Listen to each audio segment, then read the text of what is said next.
Año estelar 3106. Los humanos y los Slogs no se llevaban bien. No era que las especies se odiaran. No es eso. Pero existía una distancia glacial. La certeza de que si el otro necesitaba ayuda, era mejor pedirla a otros antes de recurrir el uno al otro. Nadie podía precisar cuándo empezó esa distancia glacial, pero todos sabían que no había sido un solo incidente, sino muchos. Pequeños tropiezos y escaramuzas por planetas causaron la fricción entre ambas especies.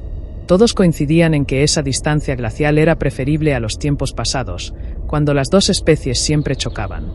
Siempre parecía inevitable. Si tienes una nave humana y una nave Slug, tarde o temprano alguien dispararía primero.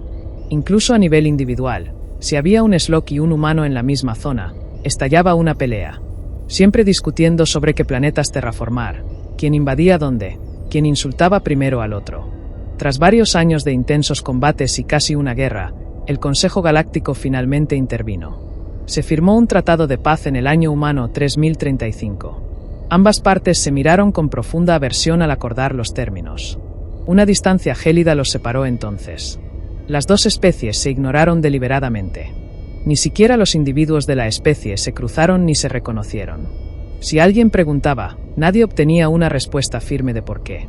Los humanos decían que los Slogs eran unos creídos, arrogantes y matones imbéciles que no podían ser respetuosos ni para salvar sus vidas. Los Slogs decían que los humanos eran unos bastardos primitivos, brutales y ladrones que deberían haberse quedado en su planeta natal. Pero ambas especies se aferraron a esa aversión y frialdad. Si tenían que estar juntos, o se quedaban impasibles o se burlaban a espaldas del otro. Pero era mejor que pelear, especialmente para el Consejo Galáctico. Simplemente era más fácil tenerlos separados. El ataque de las dos especies depredadoras ponía nerviosas a las especies más tranquilas del Consejo. La frialdad era mejor, apenas, pero mejor al fin y al cabo. También ayudaba a todos a prepararse. Podían mantenerlas separadas. Las colonias cercanas a planetas Slug solo dependerían de los Slug para la exportación e importación.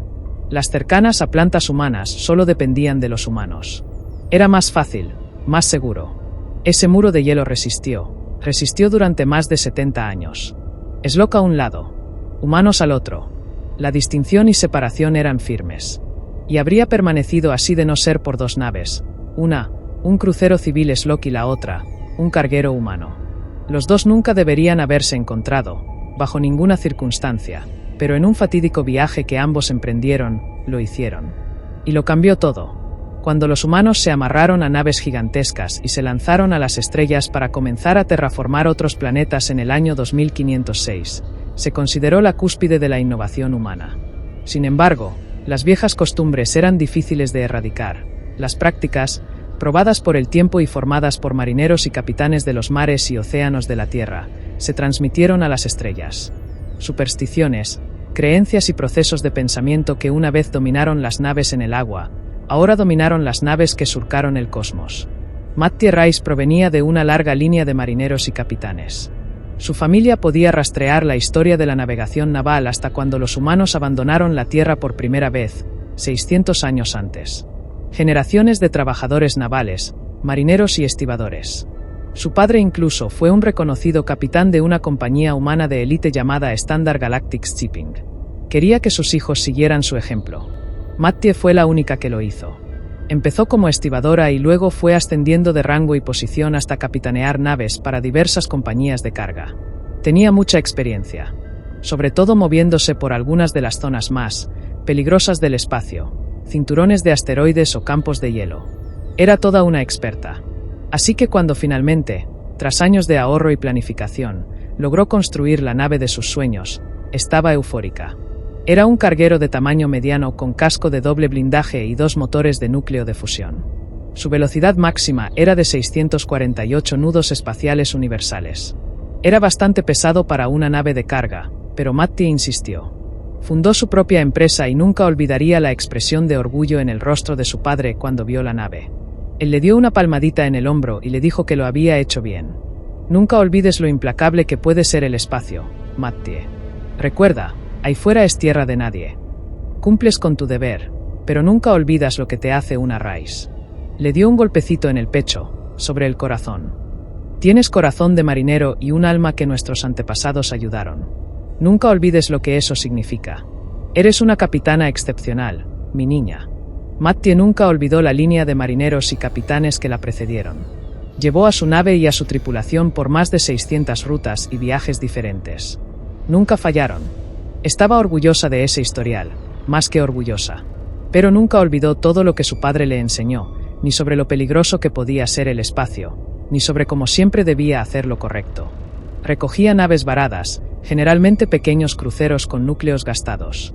Las recibía a bordo, remolcaba sus naves o las guardaba en la bodega de carga cuando había espacio. Al fin y al cabo, el espacio era implacable, como los mares y océanos de la Tierra, y era justo ayudar a quienes lo necesitaban. No era justo abandonarlos a la inclemencia del espacio cuando podían ayudar.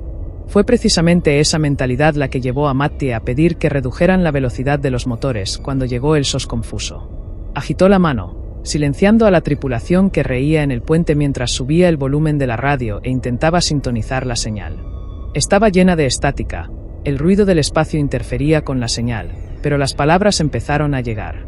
Mattie conocía el idioma. Arrugó la nariz. «SLOC-SOS». El desagrado le resultaba familiar. ¿De qué distancia está emitiendo? Miró a su navegante, Gregory. 1066,4 millas espaciales universales. La miró con el ceño fruncido. Proviene de cerca del cinturón de asteroides Axiom. Eso hizo que Mattie hiciera una mueca. Ese cinturón de asteroides era famoso por ser impredecible. Le gustaba lanzar asteroides que aplastaban naves sin previo aviso. Por eso había elegido la ruta en la que se encontraba. Más segura para todos. Puedes enviar señales a otras naves, Nevarra. Miró a su especialista en radar y a la delgada mujer que ya tecleaba en las pantallas y sus dedos se movían rápidamente sobre los botones. Hay un ping del sistema Kefar que indica SLOC y está a más de 1400 USM de distancia. Pero sus lecturas parecen estar ganando velocidad. Se giró para mirar a Mattie, quien asintió. De acuerdo. Entonces deberíamos estar bien. ¿Alguna nota sobre lo que dicen? No conocía el idioma y no se molestó en pasarlo por su traductor. No le interesaban los SLOCs. Les gustaban socavar sus negocios marítimos y arrebatarle contratos. Lo ajustaré. Su primer oficial, Aker, un hombre lobo de una especie llamada Jiva, se acercó y empezó a manipular los diales hasta que la señal se hizo más fuerte y finalmente pareció pasar por un traductor secundario. Nos ha desviado del rumbo. Un asteroide ha roto el casco y no podemos contener los daños. La gravedad del Sol nos está partiendo en dos. Por favor, tenemos cápsulas a bordo. Cualquiera que pueda oír esto, por favor. Por favor, sálvennos. No tenemos mucho tiempo. La gravedad es demasiado fuerte. Todas las cápsulas de escape serán arrastradas hacia abajo. Tenemos cápsulas y civiles a bordo. Por favor. Las palabras eran desesperadas. Suplicantes. Y Mattie nunca había oído a una SLOC suplicar. No así. No estaba diciendo por favor, no tan desesperada. Todos se quedaron paralizados y la miraron, y Mattie parpadeó. El sol. ¿Qué sol? ¿Cuánto tiempo les queda? Miró a Gregory, quien ya estaba revisando los hologramas. Estrella B105, gravedad fuerte. Es lo que hace que los asteroides se desplacen en ese lado del cinturón de asteroides. Tienen menos de 2 horas si la nave ya está atrapada en la gravedad. Su voz era ronca y la aclaró cuando la comprensión pareció apoderarse de todos. La nave SLOC estaba demasiado lejos. No lo lograrán. Fue un pequeño susurro mientras Mattie miraba la imagen holográfica del Sol. La nave SLOC no lo logrará. Se giró, ya decidida. Cambien de rumbo. Sigan la baliza, tenemos que llegar. Estaban más cerca, tenían más posibilidades de alcanzarlos. Pero tendríamos que cruzar el cinturón de asteroides. Empezó Aker y Mattie se dio la vuelta. Hay niños a bordo, alzó la voz. Nunca había oído a una SLOC suplicar, y hay niños. Podemos lograrlo, podemos darles una oportunidad. A toda velocidad para llegar a ellos. Ya corría desde el puente hacia la sala de máquinas. La nave se estremeció bajo sus pies y ella irrumpió en la sala. Desvíen toda la energía innecesaria a los núcleos de fusión. Necesitamos alcanzar su velocidad máxima. Su voz era un bramido mientras corría. Tenemos menos de 2 horas. Hay una nave ahí fuera que nos necesita. Tenemos que llegar lo más rápido posible. Era una apuesta arriesgada.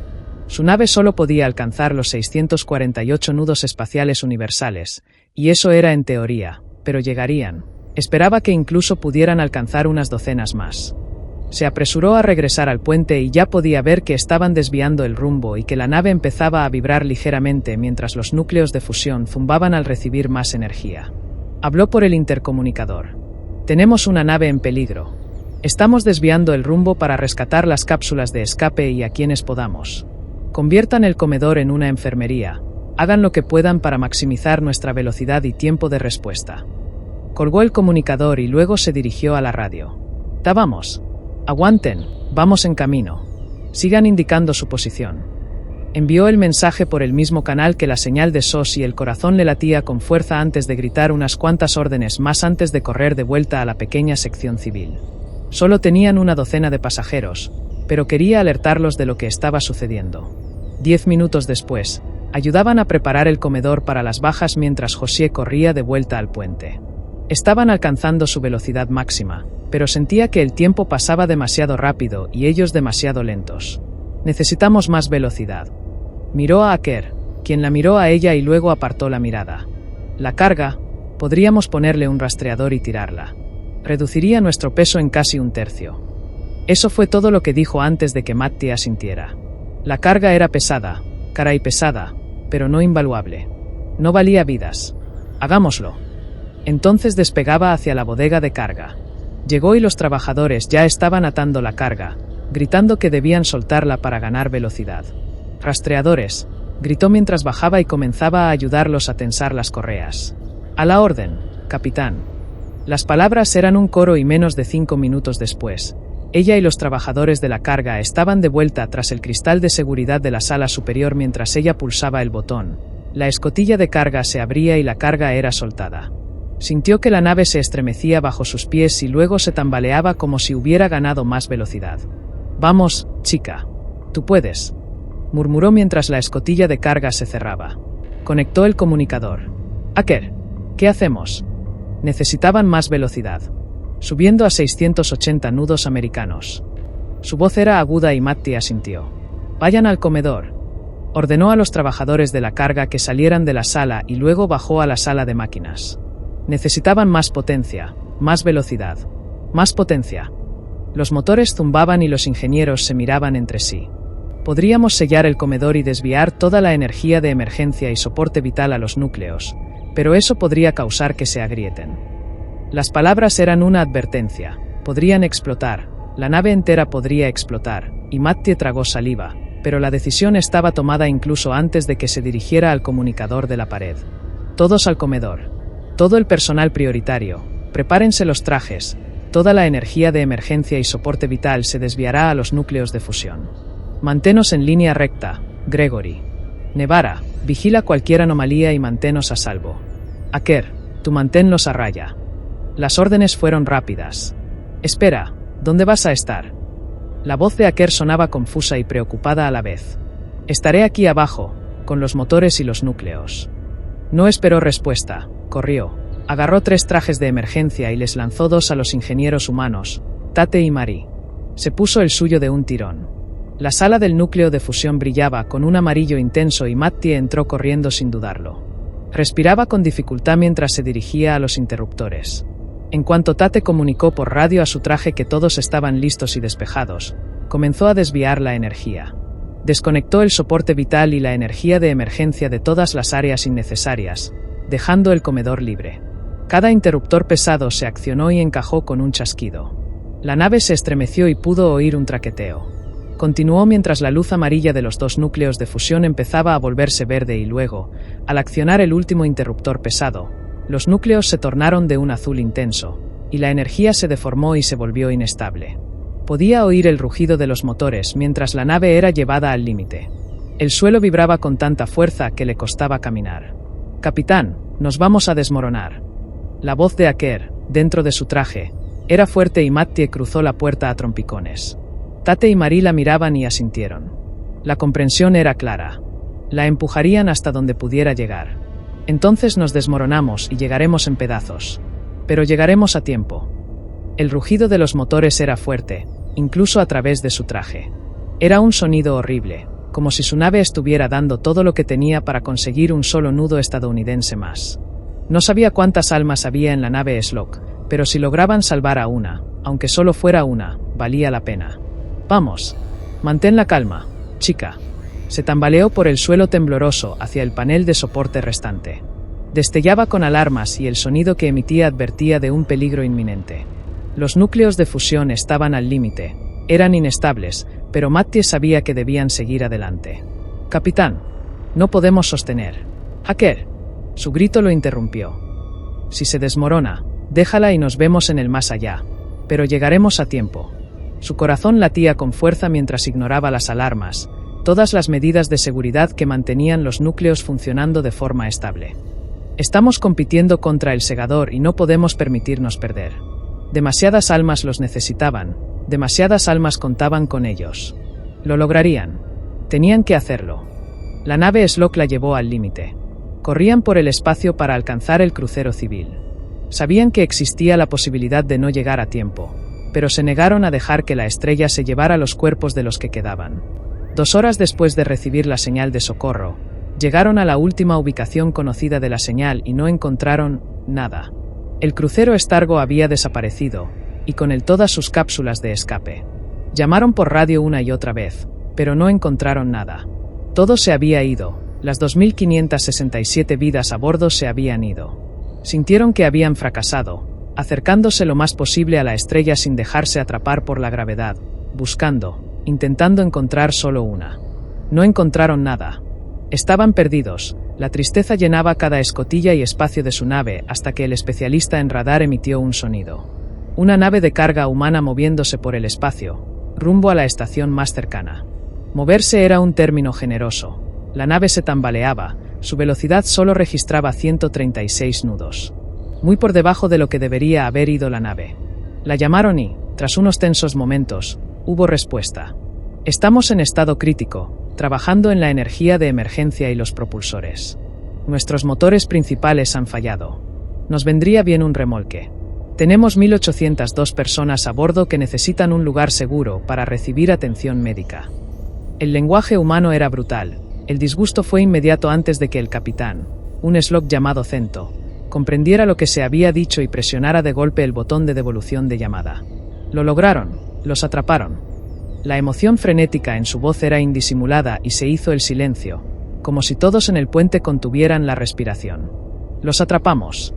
Las palabras fueron claras y el suspiro de alivio fue fuerte y profundo.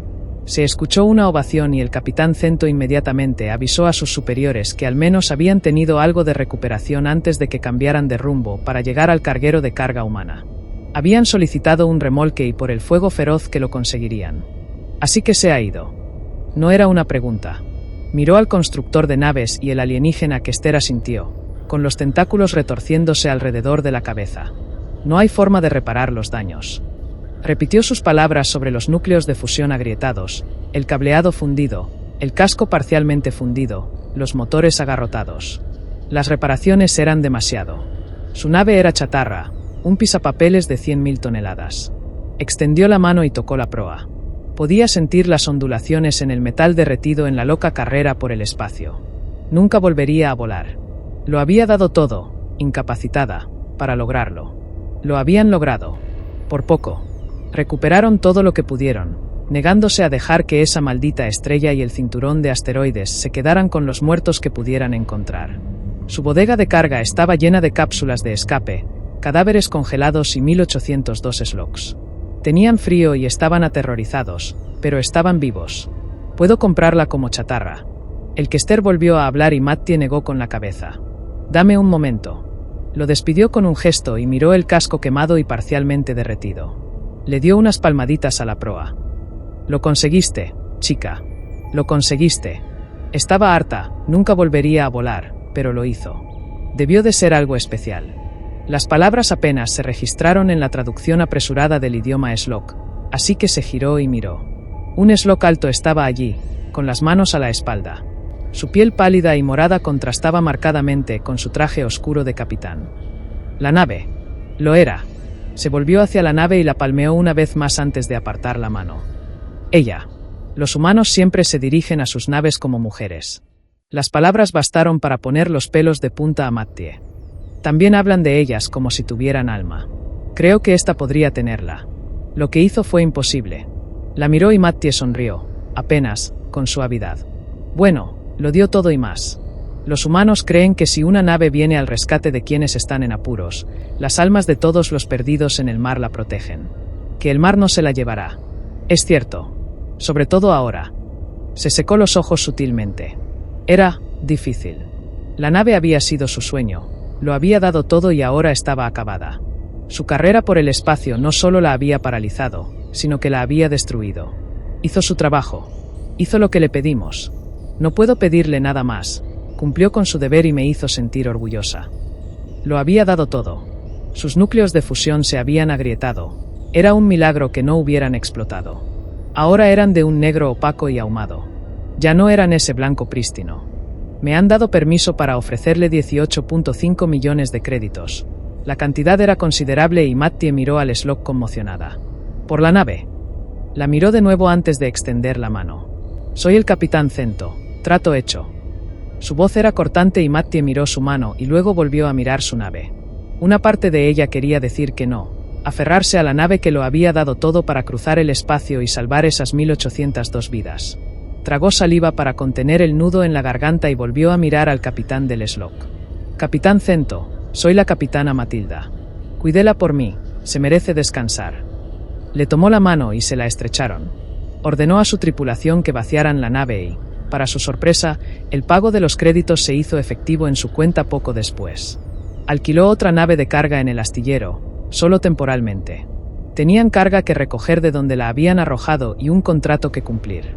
Pero al salir de la estación, todos se quedaron de pie frente a la pantalla y observaron cómo la nave Slock sacaba el carguero de Mattie del muelle del astillero, remolcándolo tras su elegante embarcación.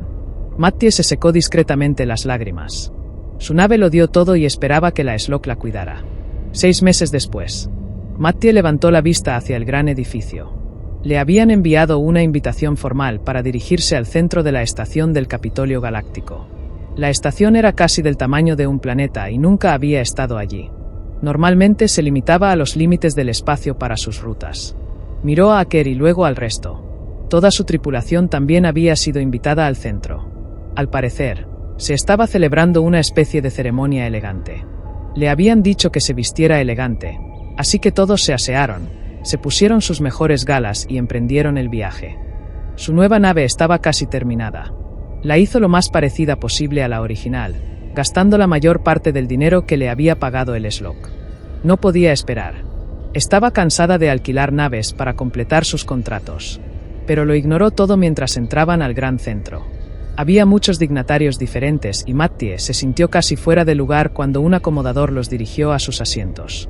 Estaban sorprendentemente altos y había un escenario central a plena vista. Poco después de que se cerraran las puertas, un delegado de Slock subió a la plataforma flotante. El desagrado habitual de Mattie había desaparecido. No lo había sido desde aquella carrera desesperada por el espacio, donde cientos de Slocks le habían dado las gracias y la habían abrazado. Eran solo personas. Como si ella fuera una persona. Cualquier rencor que hubiera existido ahora parecía insignificante. Se hizo el silencio y observó al delegado levantar las manos. Solicitamos esta ceremonia formal por una sola razón. Hace 6 meses, una nave civil, el crucero Stargo, con 2.567 vidas a bordo, sufrió una avería en sus sistemas debido a una erupción solar originada en la estrella B105. Cuando el crucero se desvió de su curso, un asteroide del cinturón Axiom lo partió en 2. Estaban a la deriva, atrapados en la gravedad de la estrella, y no había nadie cerca. Las palabras resonaron por el espacio y Mattie se quedó sin aliento. Teníamos una de nuestras naves de carga cerca, pero no lo suficiente como para alcanzarlos a tiempo. Había otra nave un poco más cerca. Les dijeron a las personas a bordo del crucero Stargo que venían. Que aguantaran. El delegado se giró y miró hacia su sección. Y la tripulación de la nave humana FS Carpathia corrió por el espacio para intentar salvarlos. Estaban en una nave de carga. Su velocidad máxima era de 648 nudos espaciales universales, y estaban a 1066 millas náuticas de distancia. 2 horas. He aprendido, en mi investigación, que los humanos creen que ni el mar ni el espacio acogerán una nave si ésta se dirige a rescatar a otra. Que las almas de quienes se pierden de esa manera están ahí para guiarlos a un lugar seguro. Que sus naves tienen alma. Sus ojos estaban fijos en ellos y Mattie tuvo que apartar la mirada, con un nudo en la garganta. Me inclino a creerlo porque la tripulación del FS Carpathia llevó la nave al límite. Aislaron su comedor, desviaron toda la energía del soporte vital y las reservas de emergencia a los núcleos de fusión para que la nave tuviera más capacidad de supervivencia. La tripulación pilotó la nave con trajes espaciales de emergencia y solo oxígeno de reserva. Los supervivientes del crucero Stargo dijeron que la nave llegó a ellos poco más de 1 hora después de la primera llamada. El casco brillaba naranja con metal fundido y llegó con un destello de luz.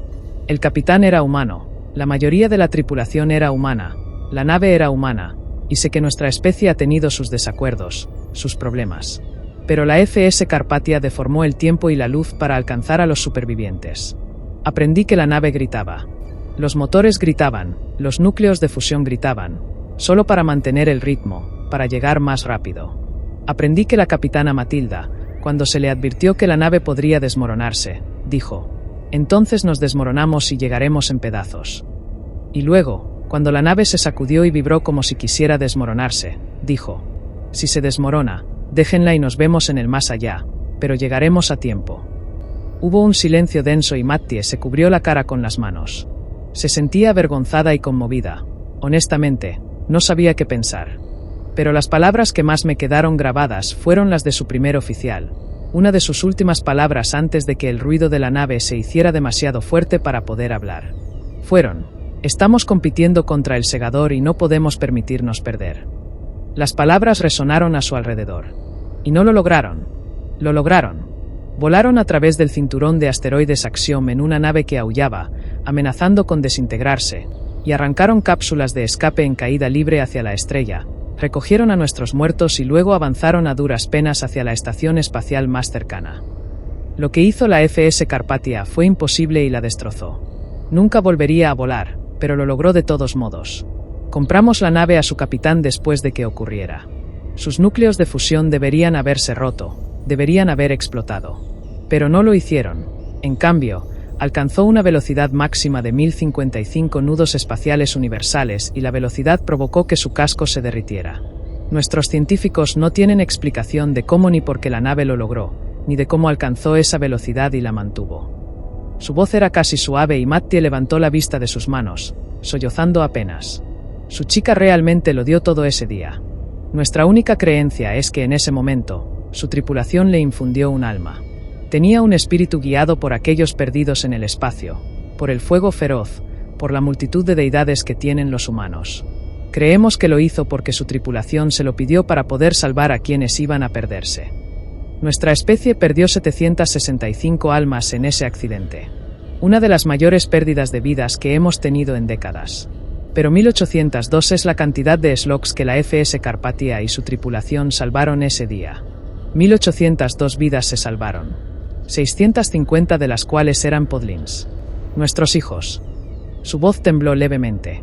Para mostrar nuestra más profunda gratitud y agradecimiento a los humanos por las acciones de algunos de los suyos, a pesar de toda la historia entre nosotros, que lo arriesgaron todo para salvar a uno solo.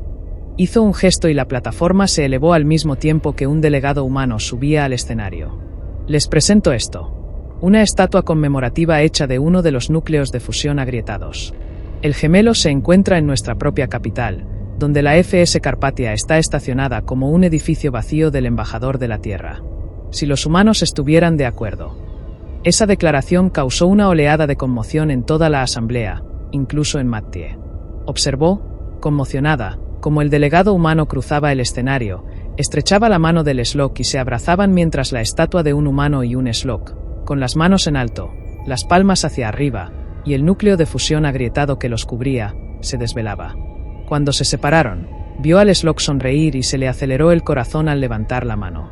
Y deseo que todos sepan cuánto apreciamos, como especie colectiva, las acciones y el indomable espíritu humano de la capitana Matilda y su tripulación, quienes manipularon la luz y el tiempo y rompieron las leyes de la física, quienes pusieron un alma en una nave para salvar todas esas vidas. Gracias. Levantó la mano y Mattie abrió mucho los ojos al ver que, de repente, un foco iluminó su sección. Miró a su tripulación y estaban tan rojos y avergonzados como ella. 20 minutos después, el delegado de Slug llegó a hablar con ellos. Les dio un abrazo a cada uno, para su sorpresa. El abrazo fue cálido, casi amistoso. Los miró y les dio las gracias una vez más, con los ojos vidriosos. Mi hermano y mi sobrina estaban a bordo. ¿Sabes? Él no sobrevivió, pero ella sobrevivió porque él la empujó a la última cápsula de escape y ustedes la rescataron de la gravedad de la estrella. Encontraron el cuerpo de mi hermano en el espacio y lo trajeron con ustedes. Nos dieron la oportunidad de darle sepultura, pero lo más importante es que mi sobrina está viva gracias a ustedes y a su tripulación. Tantas vidas y familias están vivas gracias a lo que hicieron. Ante esas palabras, Mattie sintió un nudo en la garganta. Lo haríamos de nuevo. Mattie se aclaró la garganta y supo que era cierto al observar a su tripulación, que asintió, uno tras otro. Todos estaban de acuerdo. Valía la pena. Y si tuvieran que volver atrás, lo harían todo de nuevo. Lo haríamos de nuevo, 100.000 veces diferentes. Porque eso era lo correcto. Eso era lo que significaba navegar por las estrellas. El delegado los miró de arriba abajo, como si intentara memorizar sus rostros. Oímos historias de las acciones imposibles que los humanos podían realizar para salvar a otros. Pensábamos que eran solo cuentos, bravuconería y arrogancia. Me alegro de que no lo fueran y me alegro de que estuvieran allí, de que todos estuvieran allí para darle al Carpathia su alma ese día, un corazón, de que arriesgaran sus vidas para salvar solo una. Porque lo ha cambiado todo. Más de lo que pueden imaginar. Agarró el hombro de Mattie y lo apretó casi con cariño antes de alejarse. 2 naves. Un humano, un Slock, y una carrera desenfrenada a través del cosmos para salvar a gente en apuros, aunque solo fuera una. Eso fue suficiente para romper más de 70 años de conflicto entre las dos especies. Y ahora, cuando uno de ellos necesita ayuda, recurren al otro antes que a nadie más, porque saben, en el fondo, que su alianza se forjó en el agrietamiento de los núcleos de fusión, el rugido de los motores y el casco derretido de una nave a la que se le pidió lo imposible. Y la voluntad del capitán y la tripulación que, de todos modos, lo hicieron posible.